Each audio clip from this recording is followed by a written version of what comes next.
Ghostwire Tokyo is a game filled with a lot of things I really did not expect. The engine, the gameplay, and the technical makeup of its graphics. In today's video on DF, I'll be taking a deeper technical look at this curious game from Tango Gameworks on PC, how ray tracing plays into its visuals, how PC compares to PS5, what settings to look out for regarding performance, and how it performs on PC, as that's pretty important. There's a good amount to get into here, so don't just hang up, and let's go through the world of Ghostwire Tokyo on PC.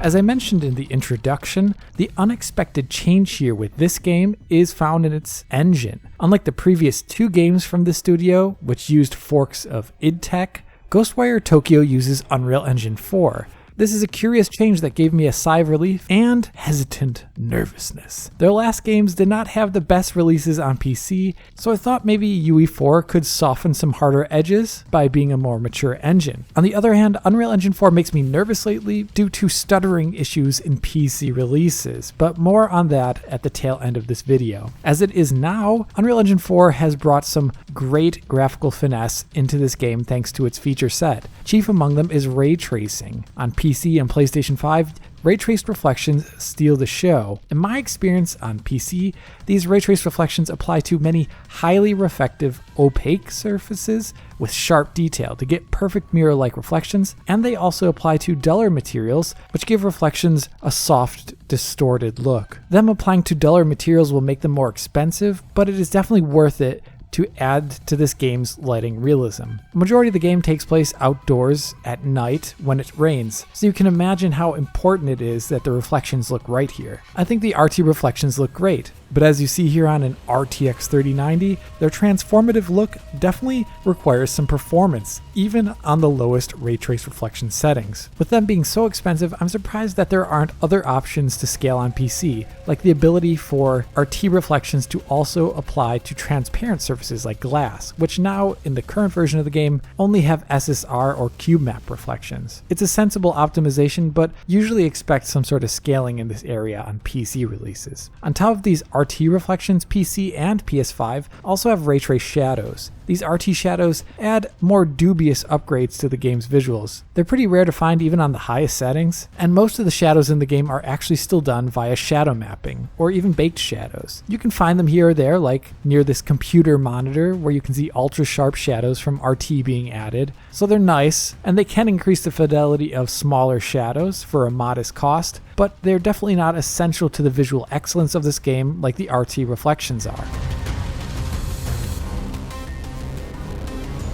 Another positive aspect of moving to UE4 is the inclusion of modern image reconstruction technologies. There's DLSS here on PC for RTX cards, and for those without RTX cards, the game even has TSR. And yeah, I don't believe that is a labeling error here in the game. For those who do not know the acronym offhand, TSR is the image reconstruction technology built into Unreal Engine 5 and has been demonstrated really well on consoles with the Matrix Awakens demo.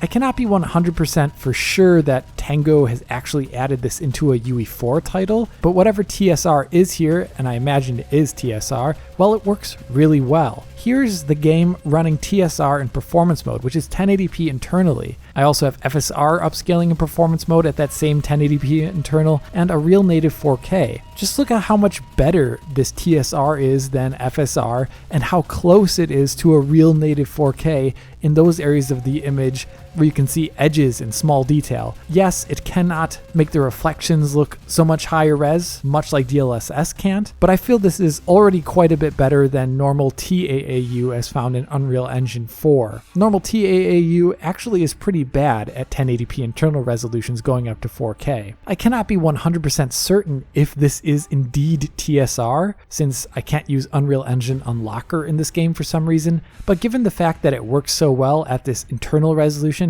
and how it is so much more expensive than FSR, well, I imagine Tango Gameworks labeled it as TSR because it is in fact TSR. With this new tech in place, I thought it would be interesting to pit TSR against DLSS at the same settings. So let's look at this area before. TSR and DLSS at the same internal resolution. It's amazing to see how close these reconstruction techniques look in this still image here, and the fact that it looks so similar to DLSS. This is not something that you could really see with the old TAAU, which was just frankly outclassed. And interestingly, as the performance numbers here show, TSR has a similar cost in Ghostwire as DLSS, so it is expensive in its own right. But as we know, still images are not the place to always be comparing image quality for reconstruction techniques. So I used the game's opening cinematic without motion blur to see where DLSS and TSR differ, and there are some noticeable differences there. For one, DLSS is more robust in reconstructing transparent detail, like those found in the character's hair here. DLSS keeps the hair looking high res, and TSR looks more like the low internal resolution in such a moment. Similar things happen with particles or vegetation. There you can see, alongside a bit more ghosting in the TSR view there, around the hands, you can see that the particles look 4K-like in DLSS, where they look 1080p-ish in TSR. And given the amount of dithering that Unreal Engine 4 tends to have, those dithered aspects, like those found on the ghosts here, also manage to look better in DLSS view, not having as obvious uniform crosshatched looks inside them. And lastly, there's just the general difference of the motion reconstruction. TSR looks near perfect when the image is completely still, but in motion it shows its resolution more obviously in comparison to DLSS. Check out these hands here as they rapidly move. The general impression when the image is moving, I think, is that the DLSS view looks sharper and less fizzly. If you stop a frame of the animation in movement, you can see why. You can see how the TSR view has the fingers and the edges of all these things looking blocky, and DLSS has smooth edges that preserve the detail. Even with these advantages that DLSS has in motion,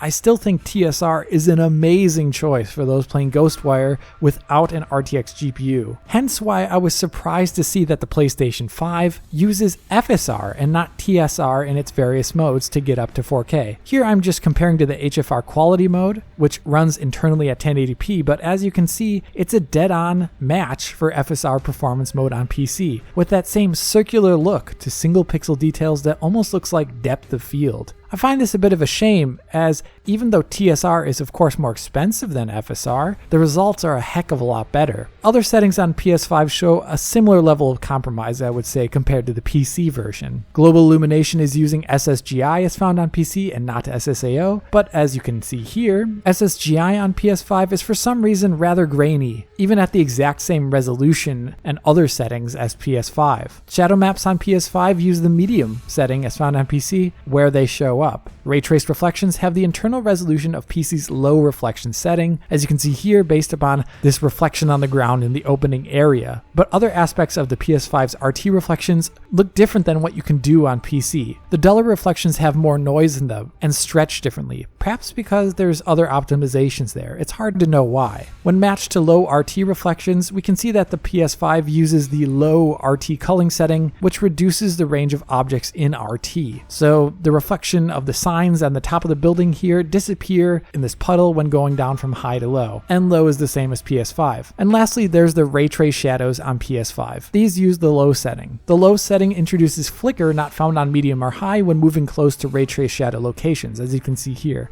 There's just this flashing whiteness there. And PS5 has that same thing as low settings do. All in all, PS5 settings look like this: a reduction to RT, reflection quality and distance, minimal shadow map reductions, and some other optimizations I can't account for, like SSGI being lower quality. Even though these settings may look low, I think they're actually pretty okay for optimized settings on a PC configuration. Although I wouldn't recommend FSR, instead I would recommend TSR or DLSS depending upon your GPU manufacturer, as well as I would recommend turning off RT shadows, which in my opinion do not greatly change the game visuals in most scenes. In total, when using these optimized settings at 1440p DLSS balanced mode on a basic RTX 2060, we can see that they improve performance by 46% and still manage to look good enough, I would say, and maintain the core visual quality of the game. But as I hinted at the beginning of this video, performance in general in Ghostwire Tokyo is actually problematic, and that is because the game unfortunately has unpreventable stutter, presumably and primarily due to shader compilation. I know that it's shader compilation because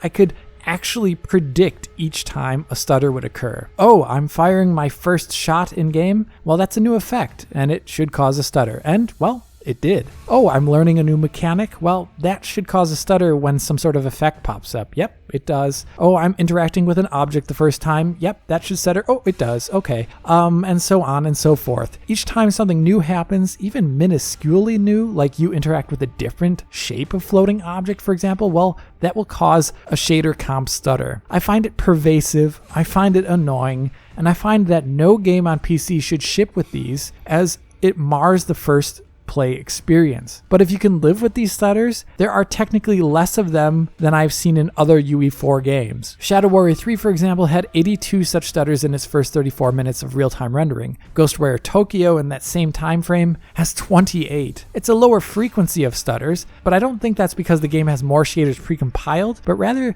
because the game here is so much slower paced than Shadow Warrior 3. Here you're introduced to mechanics, enemies, and more, not as quickly as in that other game. Downtime is higher, and you definitely move through the world at a much slower pace. I find the fact that this game shipped with such stutter very disappointing, and I implore Tango Gameworks to precompile these shaders during loading to eliminate the stutters. As it is right now, loading in the game is really quick. If that were a little bit longer to make sure that the game does not stutter, I think no one would care. And that's really all I have to say about Ghostwire Tokyo. I think the ray traced reflections in this game are really well implemented. I'm super psyched that the game offers up nice scalable options and has great image quality on non-RTX GPUs thanks to TSR being here. Bravo! But I couldn't enjoy the game really with the stuttering that I experienced. Stuttering is just one of those things that I can't stomach. It rips me out of the experience in a way that does not happen if the frame rate just drops. When stutter occurs, I stop thinking about the gameplay, the story, and I instead start thinking about performance. And I don't think a game should force you to think about performance if it doesn't need to. And with that, this is the end of this video. If you enjoyed it, please hit that like button and subscribe to the channel. If you're already a subscriber, hit that little bell in the corner to be informed as soon as Digital Foundry posts a video. If you want to help us out, support DF on Patreon to get years worth of our content in high quality for download. If you want to talk to me about the game, write a comment below or follow me on Twitter. And as always, this is Alex, bidding you farewell und auf Wiedersehen.